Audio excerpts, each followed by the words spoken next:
গোছানোর বা রাজনৈতিক একটা কথা বিভিন্ন প্রেক্ষাপটে বলা, এটা একটা ব্যাপক প্রতিক্রিয়া হয়েছে। তো কাজে আমরা যেহেতু ছাত্র জনতার গণ অভ্যুত্থানের পর আমরা যেহেতু মনে করছি যে আওয়ামী লীগের এটা ঠিক যে অতীত অনেক ভালো ইতিহাস আছে, বাট গত 15 বছরে তার যে ইতিহাস সেটা পৃথিবীর সবচেয়ে জঘন্যতম ইতিহাস, এবং সর্বশেষ যে শাসক জনগণের উপরে গণহত্যা চালিয়ে বিদেশি আর্মি ইন্টারভেনশন করে ক্ষমতায় থাকতে চায় তার মতো দেশদ্রোহী প্রধানমন্ত্রী এবং সেই ফ্যাসিস্ট রাজনৈতিক দল বাংলাদেশে কোনোভাবেই রাজনীতি করতে পারে না। সেই জায়গা থেকে পরিষ্কারভাবেই আওয়ামী লীগকে নিষিদ্ধের দাবিতে এবং প্রধানমন্ত্রীকে দেশে ফিরিয়ে এনে বিচারের মুখোমুখি করার দাবিতে সমগ্র দেশবাসী আন্দোলন করছে, প্রতিবাদ করছে।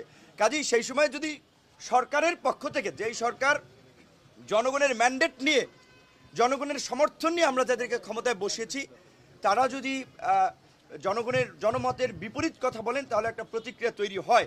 তো আজকে এই বিষয়টা আমরা তার কাছে জানতে চেয়েছি আসলে কি, এবং বর্তমান প্রেক্ষাপটে তিনি পরিস্থিতিকে কিভাবে দেখছেন, আমাদের কাছ থেকে কি সহযোগিতা চান এবং আমরা কি চাই তার কাছে।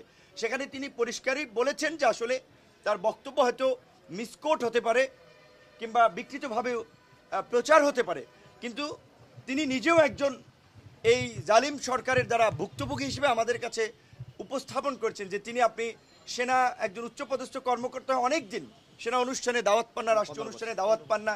কাজী তারা অবশ্যই এই যে গণহত্যা চালিয়েছে যে ঘাতকরা, তাদের বিচার চান এবং গণহত্যাকারীদের দৃষ্টান্তমূলক শাস্তির মাধ্যমে বাংলাদেশে যেন আর কেউ এই দুঃসাহস দেখাতে না পারে সেটি তারা নিশ্চিত করতে চান। এটা তো সত্য, দিনের আলোর মতো আপনারা দেখতে পাচ্ছেন কিছু কিছু জায়গায় চর দখলের মধ্যে ইতিমধ্যে একটা শ্রেণীর উদ্ভব হয়েছে, নব্য দখলদার। পত্রিকা অফিস দখল করছে, টিভি চ্যানেল দখল করছে, মানুষের মিল ফ্যাক্টরি দখল করছে।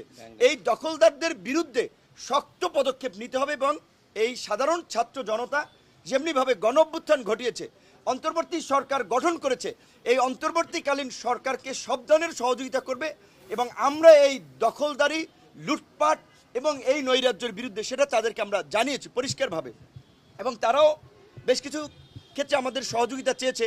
বিশেষ করে এই যে 15ই আগস্ট কেন্দ্রিক আপনারা জানেন যে একটা নৈরাজ্য তৈরির যে এই যে পলাতক প্রধানমন্ত্রী যে ইনস্ট্রাকশন দিচ্ছেন তার নেতাকর্মীদের মনোবল চাঙ্গা করার জন্য, আমরা বলেছি দেশের মধ্যে ওবায়দুল কাদের সহ আরও যারা এই গণহত্যায় জড়িত তারা দেশের মধ্যে ঘাপটি মেরে আছে, এবং গোপালগঞ্জে দেখেছি আমরা তারা আস্ফালন ছেড়েছে। অনতিবিলম্বে তাদেরকে খুঁজে খুঁজে গ্রেপ্তার করা, এবং ছাত্রলীগ যুবলীগের সন্ত্রাসীদেরকে ওবায়দুল কাদের নিজেই লেলিয়ে দিয়েছেন।